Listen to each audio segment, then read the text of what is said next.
มาเดราเกาะเล็กๆกลางมหาสมุทรแอตแลนติกที่อยู่ภายใต้การปกครองของโปรตุเกสแถมขึ้นชื่อว่าเป็นฮาวายของยุโรปแล้วก็ยังเป็นบ้านเกิดของนักฟุตบอลชื่อดังอย่างคริสเตียโนโรนัลโดอีกด้วยที่นี่จะมีอะไรน่าสนใจขนาดไหนนะถ้างั้นออกเดินทางไปค้นหาพร้อมๆกันเลยค่ะThe night's young, it has just begun as she puts her hand in mine. สัญลักษณ์ของแอร์พอร์ตที่นี่พี่โด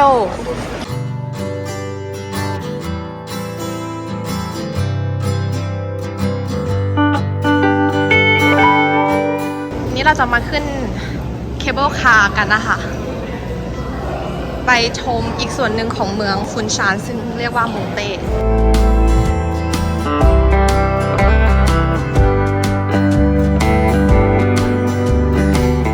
มงเต้คือเมืองที่มีความชันมากๆและมีความสูงกว่า500 เมตรจากระดับน้ำทะเลที่สำคัญอยู่ไม่ไกลจากเมืองหลวงของเกาะอย่างเมืองฟุนชาวด้วยค่ะซึ่งเราสามารถเดินทางไปได้ทั้งทางรถยนต์รถเมล์หรือไม่ก็กระเช้าลอยฟ้าค่ะและข้างบนนั้นก็เป็นที่ตั้งของพระราชวังฤดูร้อนแล้วก็ส่วนพฤกษศาสตร์ของเกาะมาเดล่าให้เราได้เยี่ยมชมด้วยค่ะตอนนี้เราอยู่ในสวนทรอปิกาน่าในส่วนของมงเต้ลมรื่นมากๆเลยอ่ะ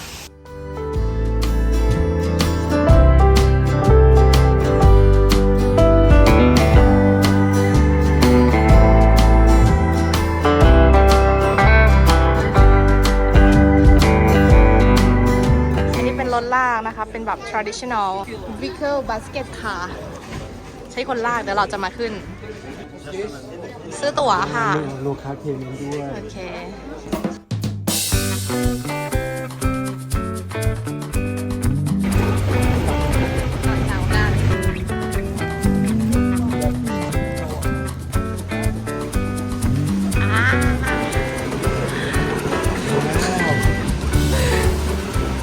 มงเต้โทบากันเป็นรถเลื่อนท้องถิ่นประจำเกาะไมเดล่าที่ใช้นั่งลงจากเขาแล้วพาหนะที่ว่านี้ก็มีมานานกว่า100 ปีแล้วค่ะและขอบอกว่าห้ามพลาดมากๆและถ้าสังเกตดีๆเพื่อนๆจะเห็นใช่ไหมคะว่ามันมีลักษณะคล้ายตะกร้าสารที่ไม่มีล้อแล้วก็ไม่มีเครื่องยนต์ด้วยค่ะโดยวิธีการบังคับก็จะต้องใช้ผู้ชาย2 คนในชุดสีขาวสวมหมวกฟางแล้วก็สวมรองเท้ายางทำหน้าที่คอยเบรกและคอยดึงเชือกไปมาด้วยค่ะส่วนผู้โดยสารอย่างเรานั้นแค่นั่งรอรับประสบการณ์ที่ทั้งสนุกแล้วก็ตื่นเต้นจนบอกไม่ถูกก็พอค่ะสองคันเลยนี่หว่าเปิดประสบการณ์ใหม่นะคะตอนขาขึ้นเรานั่งเคเบิลคาร์ขึ้นไปขาลงเรานั่งสุดยอดสุดยอด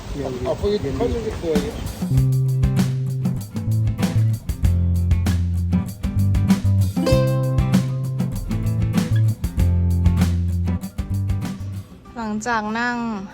Vehicle Basket Car มาด้วยความที่ไม่อยากเสียเงินค่าแท็กซี่แล้วก็เดินลงความชันโอ้ my god แต่ชอบนะบรรยากาศสวยดีอ่ะ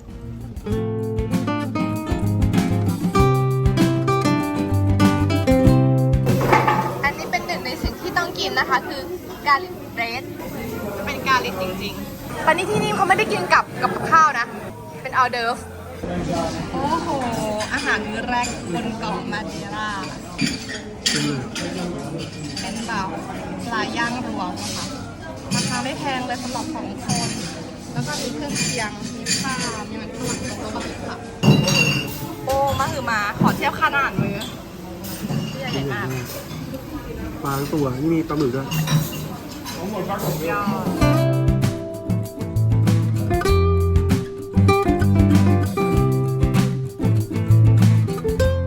เรามาตามล่าหาน้ำตกที่ตกจากหน้าผาลงมาที่กลางถนนกัน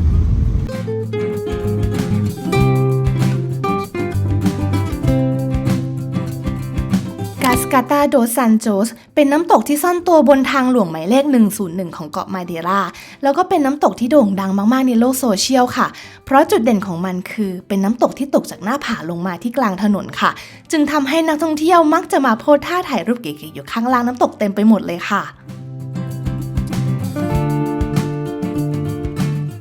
โอ้น้ำตกสูงกว่าที่คิด เขา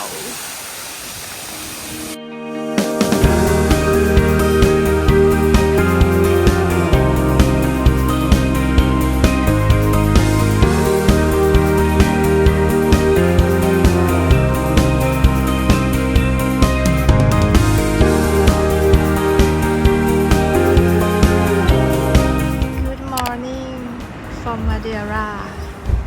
สวยมาก ว้าว วันนี้เราจะมาเดินป่านะคะ อีกฝากหนึ่งของเกาะทางทิศตะวันออกสวยมาก พร้อมเปล่า พอมากวันนี้เป็นปากแตกเส้นทาง3 โล ปงต้าเดอ ซา โลเรนโซเป็นหนึ่งในเส้นทางไฮกิ้งอันฮอตฮิตประจำเกาะมาเดล่าซึ่งอยู่ทางทิศตะวันออกสุดของเกาะค่ะ แล้วด้วยความที่เคยเป็นภูเขาไฟระเบิดมาก่อน ก็เลยทำให้เราได้เห็นวิวทิวทัศน์แปลกตาไม่ซ้ำใครเรียกได้ว่าสวยประทับใจสุดๆไปเลยค่ะ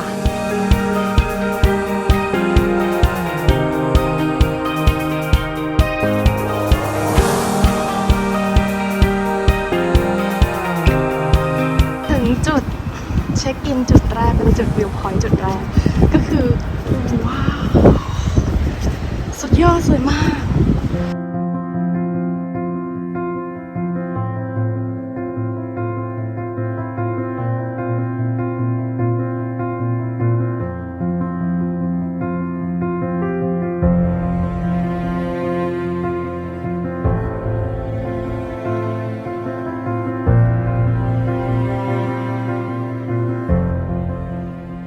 ให้ดูความงามระหว่างทางคือประทับใจมาก คือจุดนี้นะคะเป็นหนึ่งในแรงบันดาลใจเรียกว่าเป็นบัคเก็ตลิสต์นะคะของเราที่อยากจะมาเที่ยวที่เกาะมาเดล่าประทับใจมาก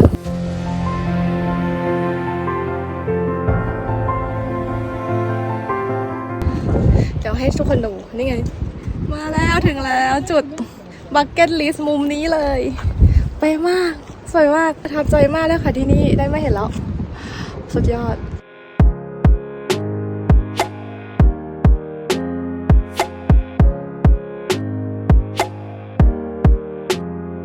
มาอีกจุดหนึ่งแล้วต่อไปเราจะไปไหน พาบีไปหาที่ฉี่เอาไม่ใช่เหรอ อย่าขี่นะให้เขาขี่คนเดียวนะเราจะไปต่อกันที่ยอดตรงนู้นกันนะคะ ไปเดินต่อกัน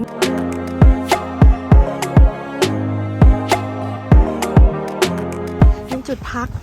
เข้าห้องน้ำแล้วก็ขายเครื่องดื่มเหมือนกับโอเอซิสกลางทะเลทรายเพราะว่าตรงจุดนี้มีจุดเดียวที่มีต้นไม้มาลงไว้นะคะ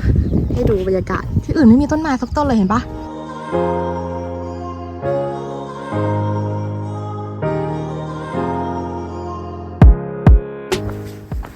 อันนี้เราเพิ่งขึ้นไปข้างบนมาส่วนนี้ทางกลับรถเราจอดอยู่ตรงนู้นไม่รู้เห็นหรือเปล่า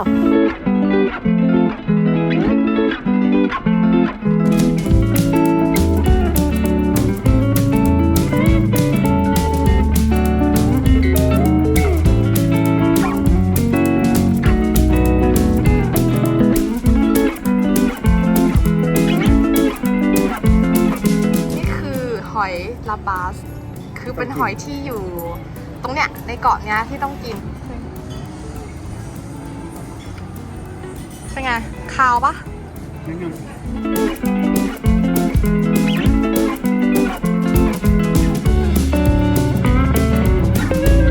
นี่คือที่ไหนไม่รู้อ่ะสวยมากเลย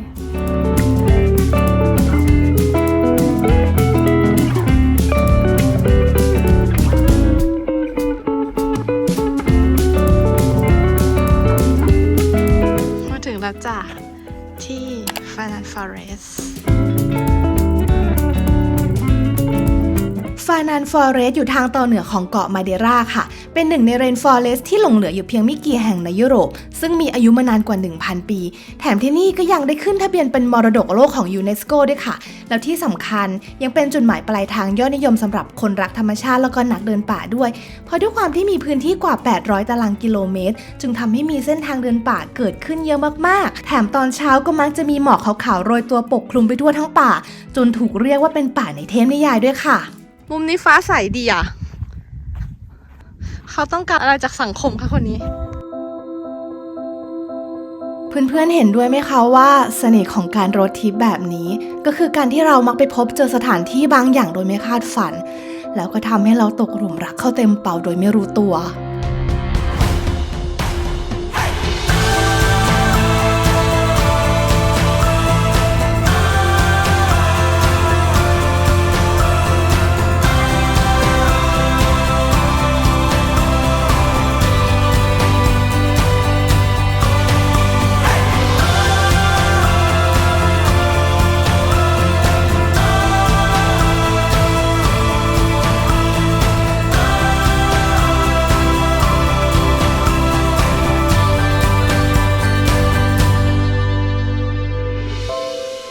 ตอนนี้กำลังรอคิวเข้าแถวรอขึ้นเคเบิลคาร์ชันมากตอนนี้เราอยู่บนหนึ่งในเคเบิลคาร์ที่ชันที่สุดในยุโรประ ยะทางสั้นๆแต่ว่ามันเท่าไหร่นะความชันลดลงไป 98% สโลปแบบ โหดีมาก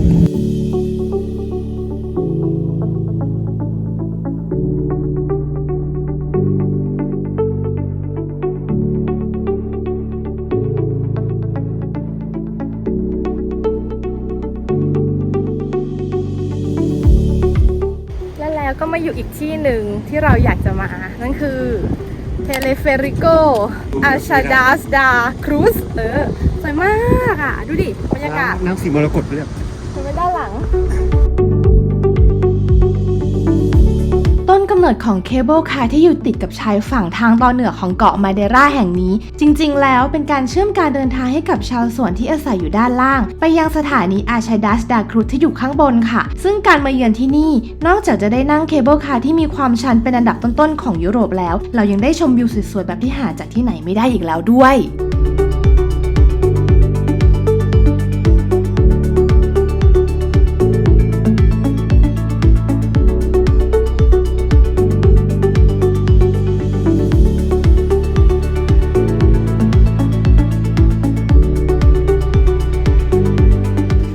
ระยะทางอีกยาวไกลไปสิจะถึง300ขั้นไหมไปสู้ๆ1 2 3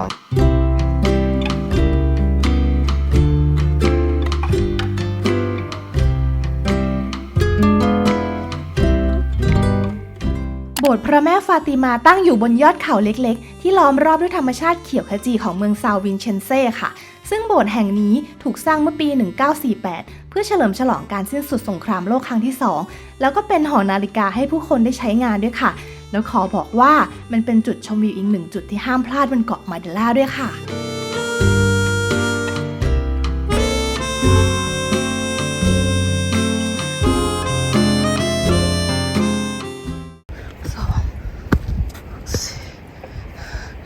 165ขั้น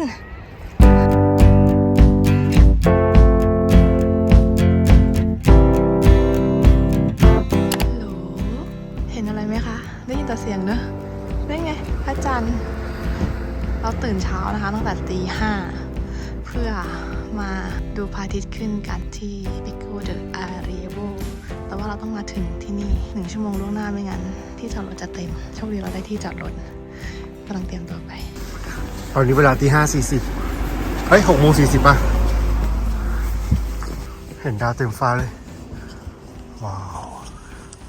เราไปหาจุดชมพระอาทิตย์กันฟ้าเริ่มเป็นสีแดงๆละมืดมากที่สว่างนี่คือใช้ไฟคาดหัว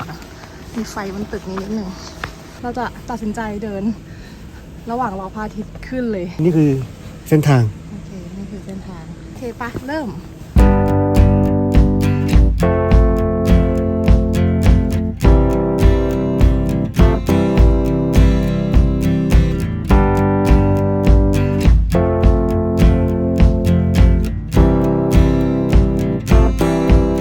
ไฮกิ้งเส้นทางนี้เป็นอีกหนึ่งเส้นทางที่เราอยากจะมาให้ได้ค่ะ โดยเราจะเริ่มเดินจากยอดเขาที่สูงเป็นอันดับ 2 ไปยังยอดเขาที่สูงเป็นอันดับ 1 ของเกาะมาเดราจากนั้นก็เดินย้อนกลับมายังเส้นทางเดิมซึ่งรวมแล้วเป็นระยะทางที่ต้องเดินทั้งหมด15 กิโลค่ะโชคดีมากเห็นพระอาทิตย์ขึ้นพอดี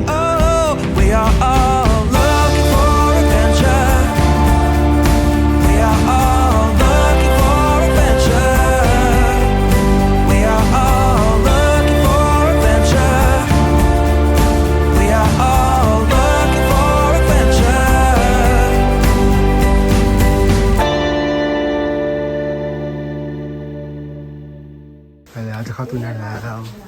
มืดปะเดินตามดีอะ เราจะเข้าจุดแห่งที่ 3 แล้ว คือมืดจริงๆอะต้องใช้แบบไฟฉายขั้นหัวเลยค่ะ เจอกันที่ปากทาง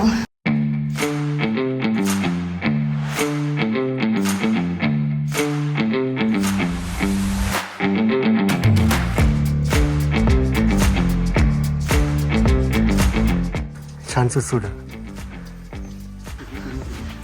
อีก 3.9 โล โอเค หิวมากเลยอ่ะโหไปก็คือหิวโหริมหน้าผาดีนะคะที่เขาทำรั้วกันไว้ให้รู้สึกว่ามันปลอดภัยหน่อยไม่งั้นก็แบบผาลึกเลยอ่ะ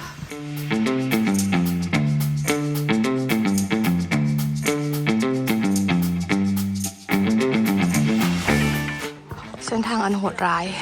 ขึ้นไปนู่นตรงยอด ไปต่อค่ะ อีก 2.4 กิโลถึงจะถึงอีกยอด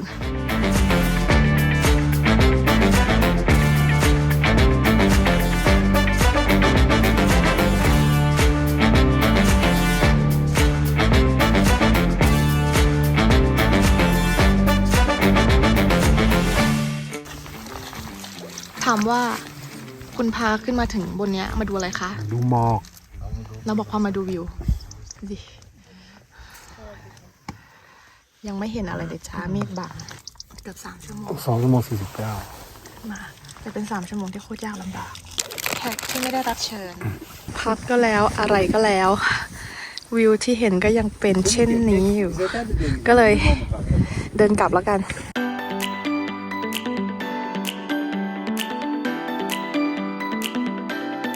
แถวนี้สวยมากเลย มีต้นไม้ตายแปลกๆเต็มไปหมดเลย สวยดีอ่ะบรรยากาศเปลี่ยนเหมือนกันนะ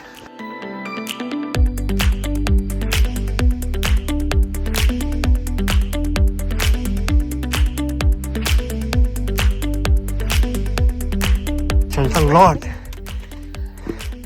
ฉันต้องรอดไปกินเนื้อให้ได้ ขากลับกิโลเมตรสุดท้าย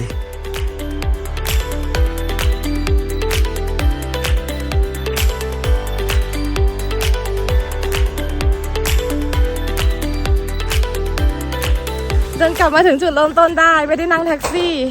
เก่งมากเก่งมากตอนแรกว่านั่งแท็กซี่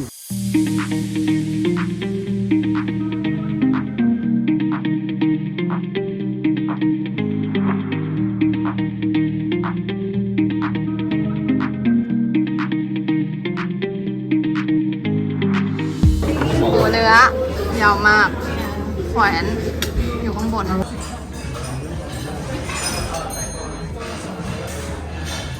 ยากอยู่ไหมมีวายเอาไหมความลำบากในการกินนี้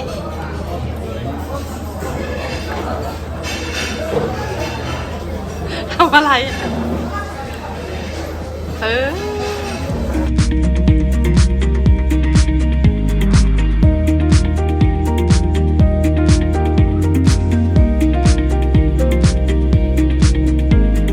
วันนี้จะพามาหาอพาร์ตเมนต์มาหาบ้านที่ไหนครับ ไม่ใช่ที่นี่นะคะเราอยู่ที่เมืองซานตาน่าซึ่งที่นี่จะมีบ้านแบบ traditional คือลักษณะจะเป็นแบบรูปสามเหลี่ยมนี่แหละ แล้วก็ทำจากฟางมีหลังคาสีทำสีอย่างเงี้ย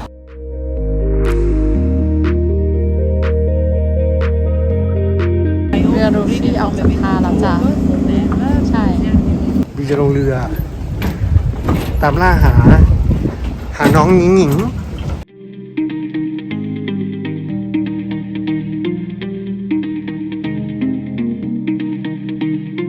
ต้องเรือไปดูปลาโลมาแล้วก็ปลาวาฬกันนะคะมาดูว่าวันนี้เราจะเห็นหรือเปล่า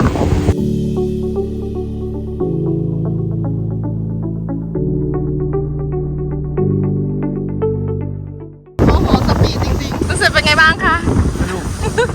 เร็วมากเลยค่ะเมื่อกี้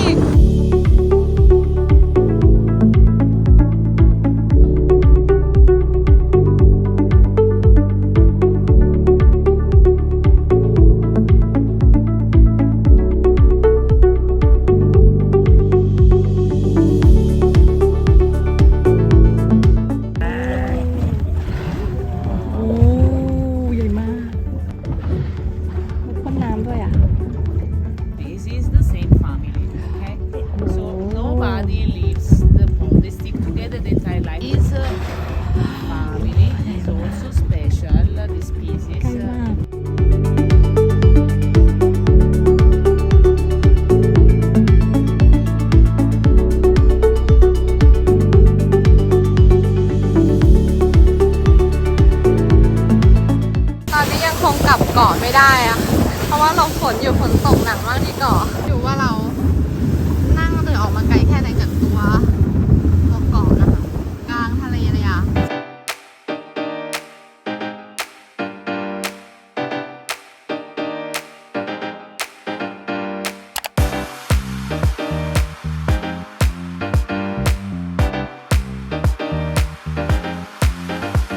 จุดวิวพอยต์คริสตัลเรย์แห่งนี้นอกจากจะเป็นจุดชมวิวแบบพาโนรามาก็ยังเป็นแลนด์มาร์คสำคัญทางประวัติศาสตร์ของชาวเกาะมาเดราด้วยค่ะ นอกจากนี้ก็ยังเป็นรูปปั้นแบบเดียวกันกับที่ริโอเดเจเนโร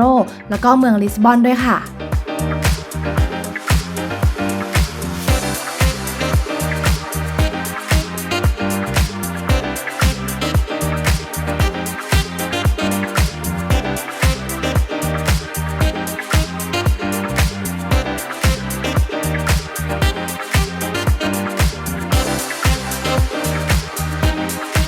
คุณพาฉันมาทำอะไรที่นี่คะ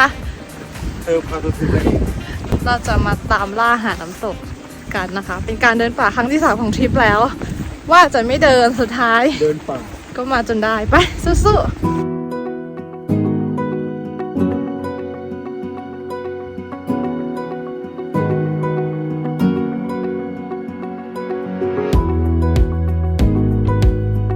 ๆหมอกปลิวต่อหน้าต่อตาฝั่งตรงข้ามนู้นนะคะเป็นลานจอดรถที่เราจอดรถไว้ เส้นทางเลวาดาก็จะเป็นแบบนี้นะคะ จะแบบเป็นน้ำคล้ายๆเขื่อนบ้านเราเขื่อนเล็กๆอยู่ในป่า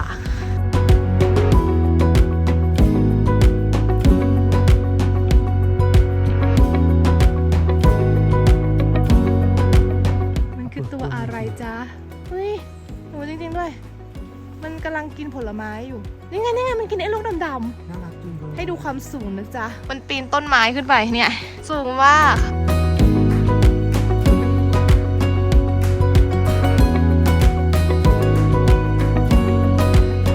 ยิ่งเดินทางยิ่งเละ เขาสั่นอยู่ เละไม่พอเละต่อไป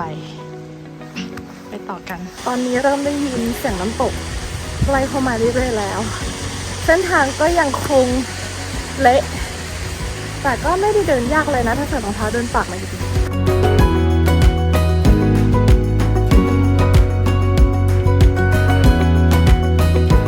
ตอนนี้เราก็มาถึงน้ำตก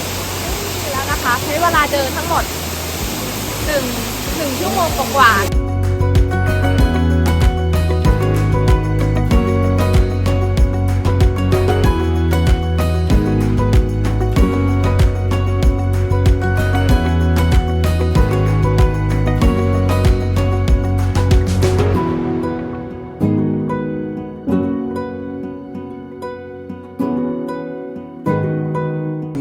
แล้วพอเราขึ้นรถเราทำอะไรคะ เราต้องคอแห้งเราต้องกินน้ำ อ๋อ มันขับรถนะคอแห้งโอเค อันนี้คือนิกิต้านะคะ เป็นเครื่องดื่มของที่นี่ เป็นประมาณว่าเป็นไอศครีมปั่นกับเบียร์ปั่นกับน้ำผลไม้และนี่ก็คือปงชา แอลกอฮอล์16%ค่อนข้างแรงแต่โอเคใช้ได้ คือมันเป็นลำแล้วก็ผสมกับผลไม้ ส่วนนี้เบียร์โลคอลอร่อยมาก Our hearts beat to the city streets. We began to feel the fire. เย็นนี้เป็นเย็นมาสุดท้ายนะคะ ก่อนที่เราจะอำลาของมาเดล่าไปในเช้ามืดเลยของวันพรุ่งนี้ To take us higher. และนี่ก็คือบันทึกการเดินทางบนเกาะมาเดราของพวกเรา ถึงแม้ว่าจะมีเวลาอยู่ที่นี่เพียงแค่สั้นๆ แต่มาเดราก็ช่วยสร้างความทรงจำต่างๆให้กับเรามากมาย เราเชื่อว่าการอำลาครั้งนี้ไม่ใช่การจากลาตลอดไป แต่วันหนึ่งเราคงมีโอกาสได้มาพบกันใหม่อีกแน่ๆ ขอบคุณทุกคนที่ติดตาม ไว้เจอกันใหม่ในทริปต่อไปนะคะ Never sleep, never stop. Every shot from the top. We're gonna be two hearts running wild.